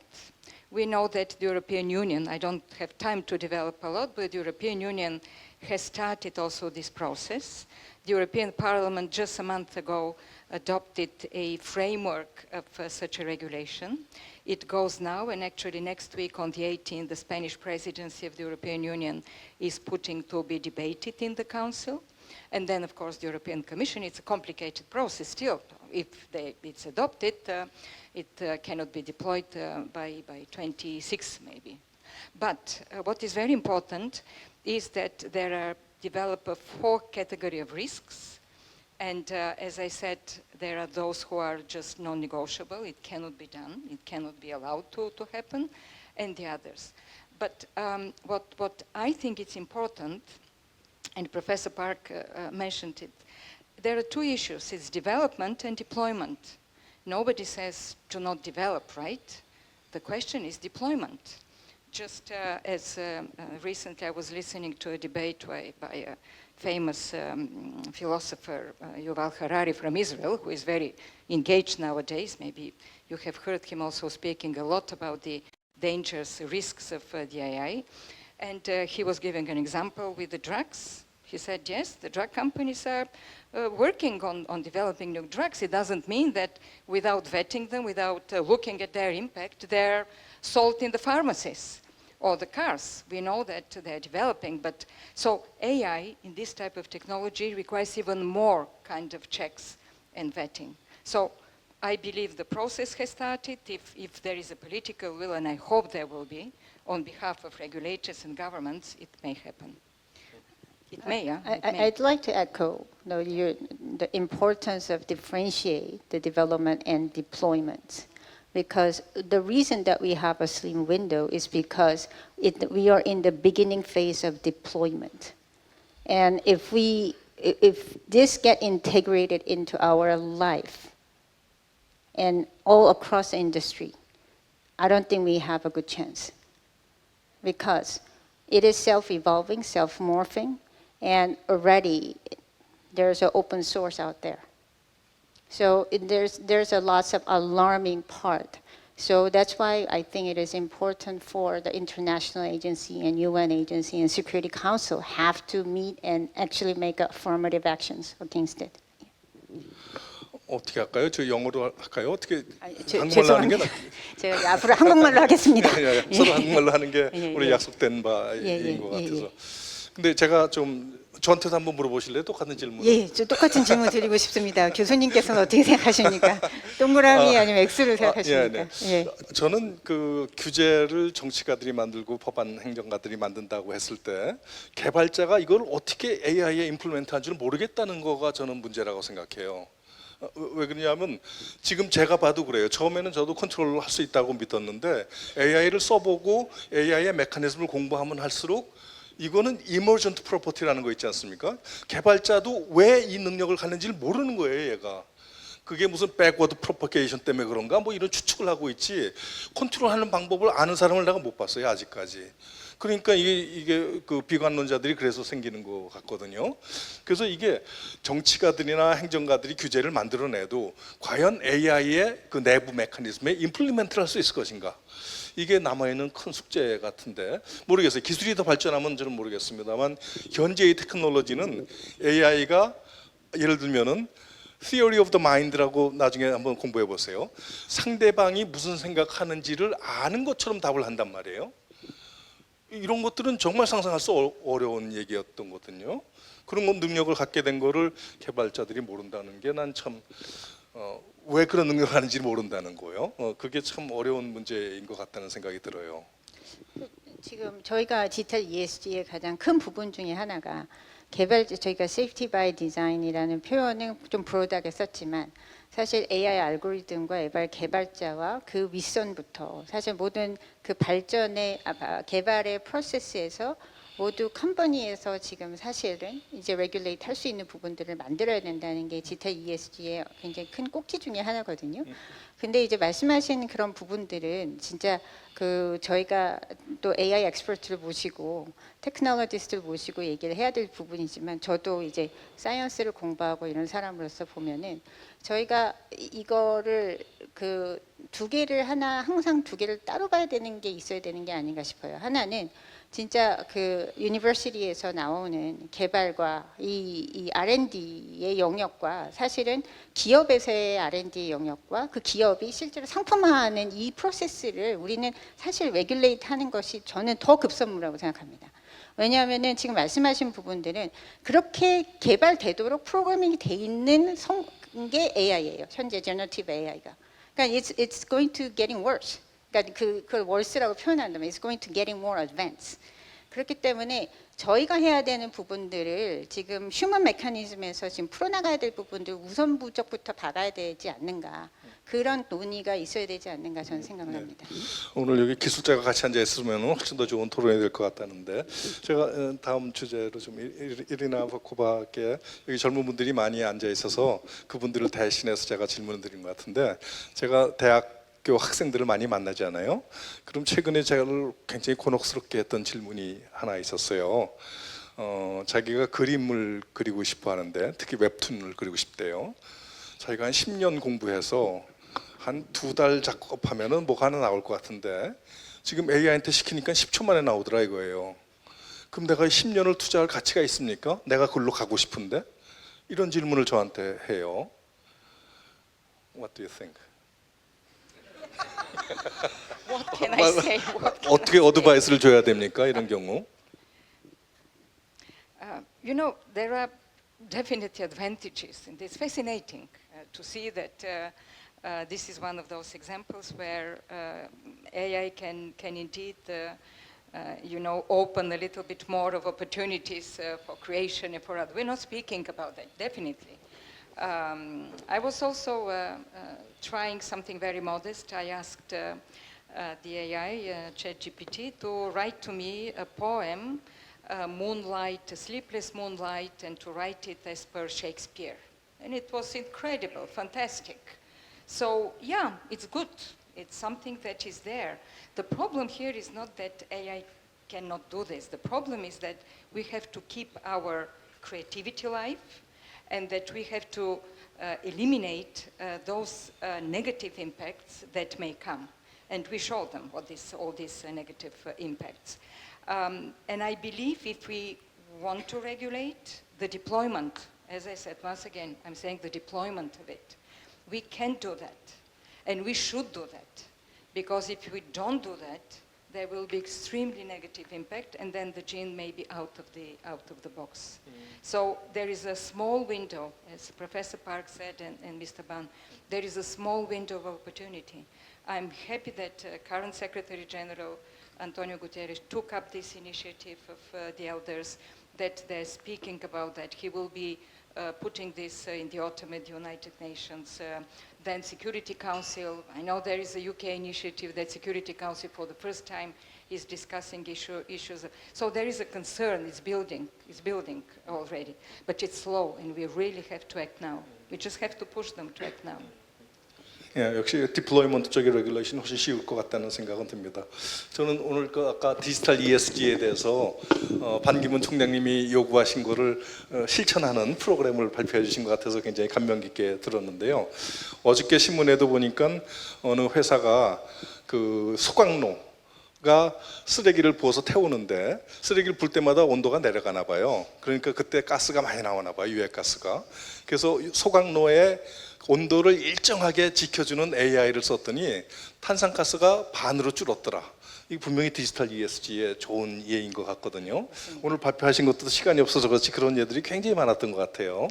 그래서 앞으로 저는 디지털 ESG가 나아갈 방향이라는 거는 분명히 알겠어요.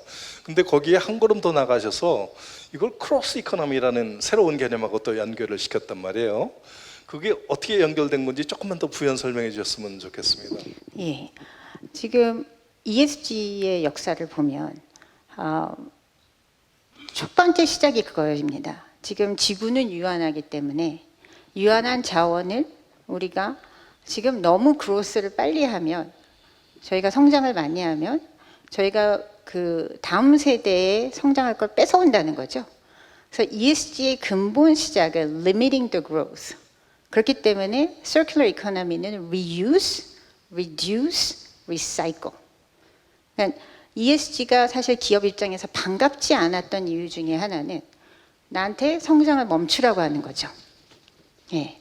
그리고 실제로 circular economy의 굉장히 큰 문제는 circular가 되지 않는다는 겁니다. 현재 recycle rate이 meaningful recycle rate, do you know 몇 퍼센트인지 아시는가요? 자원마다 다를 것 같아요. 종이는 우리나라 90% 이상이 리사이클 된다고 들었습니다. 전반적인 거를 했을 때 다시 산업화로 가는 거는 2%라고 저는 scientific paper는 얘기하고 있습니다. What does it mean? 98% will go back to the waste. 그리고 기업들은 이것이 반갑지 않은 거죠. 왜냐하면 비싸고, 그리고 이것이 더 이상 부를 창출하지 못하기 때문에. 거기에 제가 보면 크로스 이코노미가 대안이 될 수 있다는 거는, 크로스 이코노미는 한마디로 말해서 자원은 유한하지 않다라는 겁니다. 예, 테크놀로지를 잘 이용한다면 이걸 transform, trash도 transform하면 treasure가 되고 waste도 transform하면 새로운 high value material이 된다는 게 그게 AI가 해야 되고 테크놀로지가 해야 된다는 이슈죠. 그런 면에서 저희는 그 크로스 이코노미를 새로운 대안 그리고 디멘션을 넓히는 멀티 디멘셔널 리얼리티에서 필요한 저희는 경제 모델이라고 생각을 합니다. 설명 감사합니다. 앞으로 조금 더 공부를 해야 되는 새로운 개념이라서 좀 공부를 하겠습니다. 저희가 시간이 벌써 한 10분 정도밖에 안 남은 것 같아요. 그래서 지금 플로어에서 질문을 받기 전에 제가 이레나 부코바에 마지막으로 질문을 드리겠습니다. 우리나라 교육부 Ministry of Education에 2025년도까지 AI 교과서를 출간하겠다라고 발표를 했어요. 계획을. 거기에 대해서 무슨 어드바이스나 주의할 점 이런 것들이 있으면 좀 알려주시면 좋겠어요.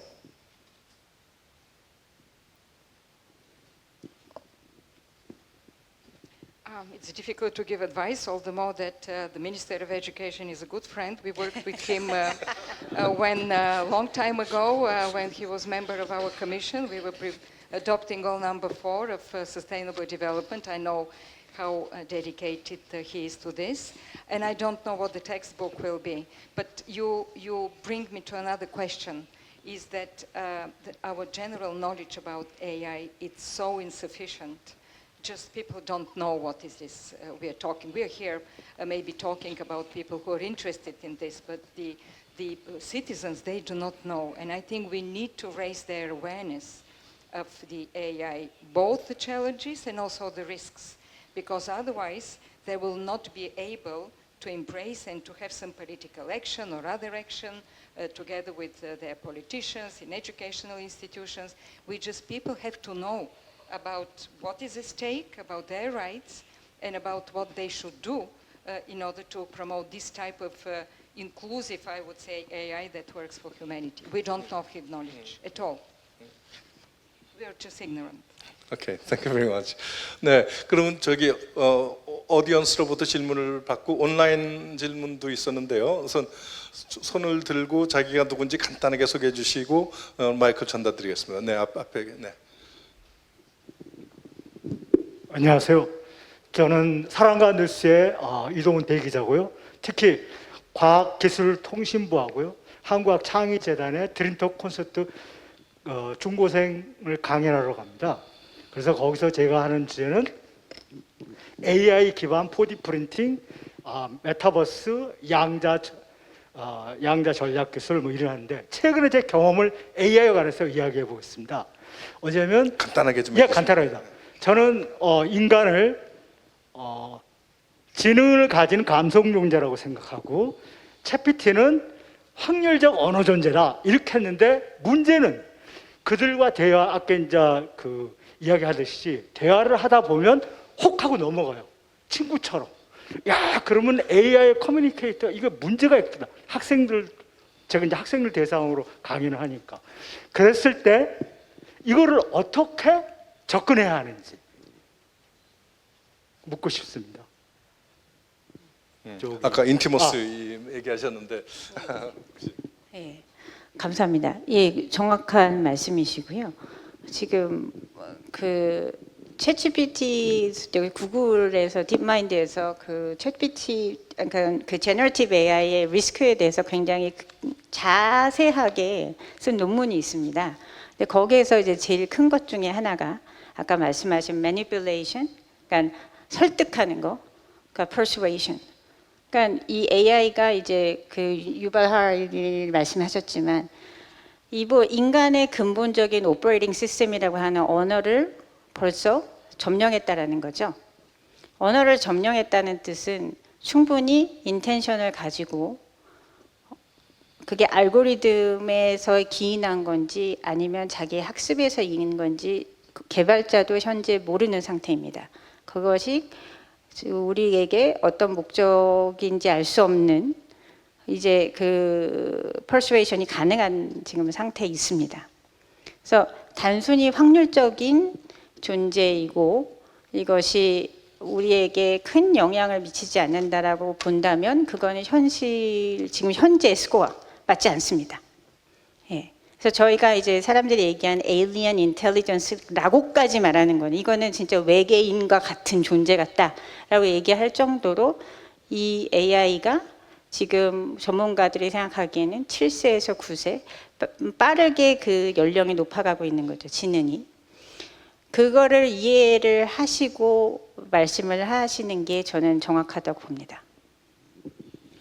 사실 요새 독거노인들한테 AI 스피커를 나눠주는데 이분들이 그 AI 스피커를 뺏어가려고 그러면은 막 그냥 울고 막 그래요. 그러니까 그래서 AI 스피커에도 정이 들어가지고 그러니까 양날의 진짜 야누스라고 표현하죠. 그런 면이 분명히 있는 것 같습니다. 다음 질문. 갑자기 앞에 분이 조금 빨랐습니다. 까만 옷 입으신 남자분이 조금 빨랐습니다. 안녕하세요. 저는 김준석이고 그냥 그 국제학교 다니는 젊은 학생인데요.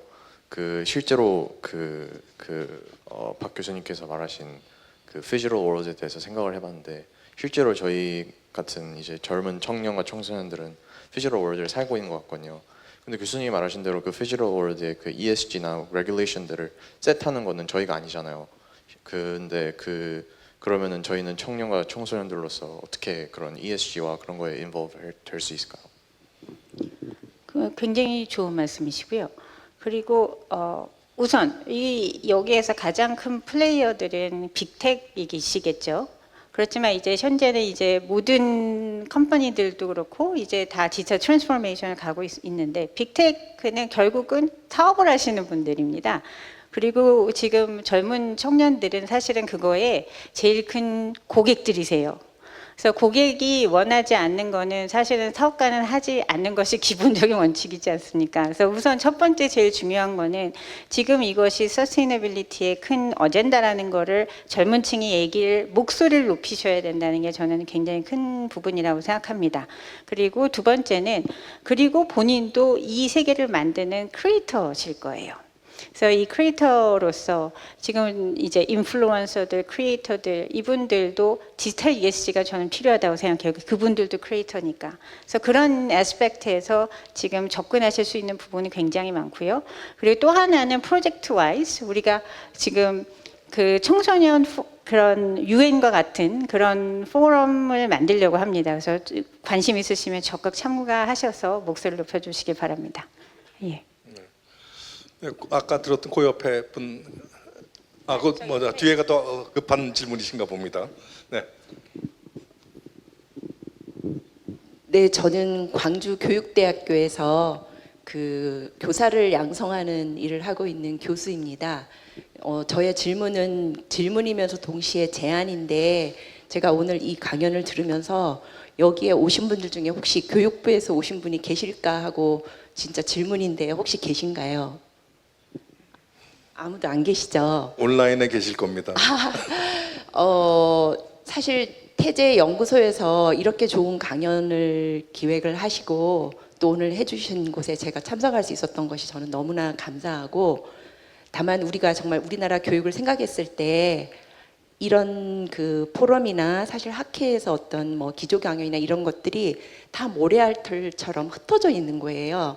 이게 정책에 반영되거나 정말 진지하게 정책을 입안하는 사람들한테까지 전달이 되거나 영향이 가지가 않고 그냥 모인 사람들의 독백처럼 끝나버리는 이 부분이 너무나 안타까워서 제 질문은 그리고 이 연구소에 드리는 제안은 우리가 이게 사기관이긴 하지만 정말 이게 국가의 어떻게 정책 입안에 교육 정책 입안에 이런 것들이 반영될 수 있게 해야 할까 그 면에서 진지한 고민이 정말 필요하다고 저는 생각이 들고요.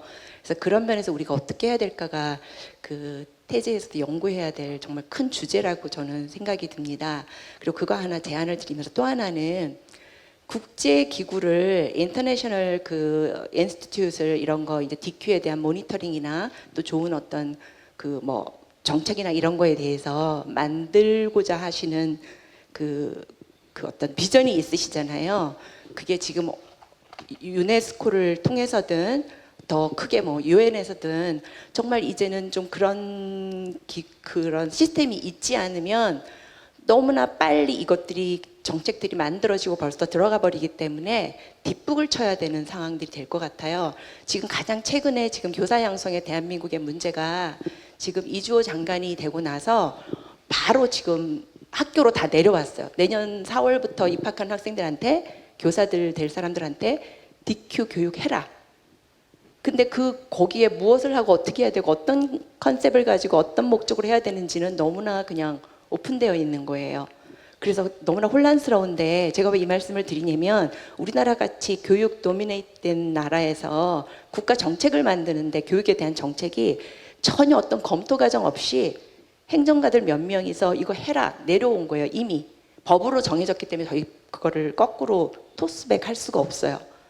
그래서 이런 상황에서 우리가 정말 현실이 너무나 갑갑합니다. 그래서 그런 우리의 역할들 중에 교육부에서 태제 요구를 하기 전에 우리가 교육부에 가서 이런 거를 알려줘야 되고 제안을 해야 되고 또는 그 국제 시스템에서 그 국가의 어떤 교육 관련 정책들을 입안하는 데 있어서 정말 모니터링과 뭔가 지원과 이런 것들이 정말 필요할 것 같아서 애절한 마음으로 제가 거리면서 또 어떻게 이런 시스템이 갖춰져 가고 있는지에 대한 질문을 드렸습니다. 이상입니다. 혹시 김성원 원장님 그 제안에 대해서 간단하게 30초 드리면 계획이 있으시면 혹시 답해 주시겠습니까?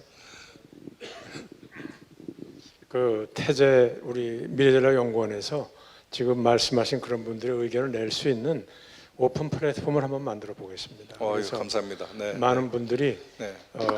같이 참여해서 네, 감사합니다. 곧 노력을 해보겠습니다. 감사합니다. 네. 시간이 닿는데 마지막 질문. 아까부터 들었지만 제 지명을 못 받으신 앞에 앉으신 여학생이신가요? 제가 저 혹시 영어로 해도 되나요? 네, 물론. 네. So my name is Melissa and I'm currently a high school student studying in Korea. And my question is actually similar to what Chun-Suk asked before. But while I was listening to your presentations, what I thought was interesting was we as younger generations were actually really involved with AI and technology like Snapchat, YouTube, Instagram, Meta, and everything.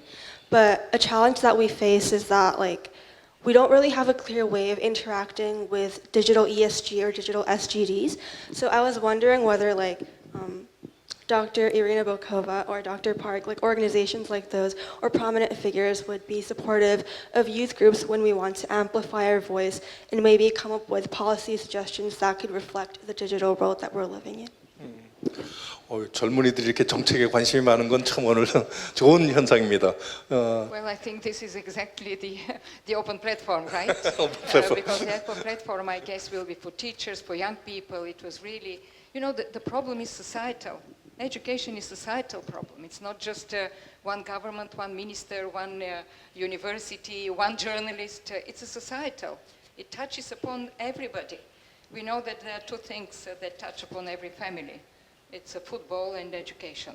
So everybody is passionate about it, but education all the more. So I hope young people will participate in this debate open platform. 네, 좋은 답변 감사드립니다. 오늘 두 분 발표 멋있었죠? 박수 한번 드리시고요. 오늘 좋은 행사해 주신 원장님과 이사장님 감사드립니다. 네, 그러면 비 많이 오는데 몸 조심해서 건강하게 돌아가시기 바랍니다. 감사합니다. 네, 오늘 세 분 토론자분께 정말 뜨거운 박수 부탁드리고요. 네, 정말 싱크탱크로서 정말 할 일이 정말 많구나 이런 생각이 든 토론이었습니다.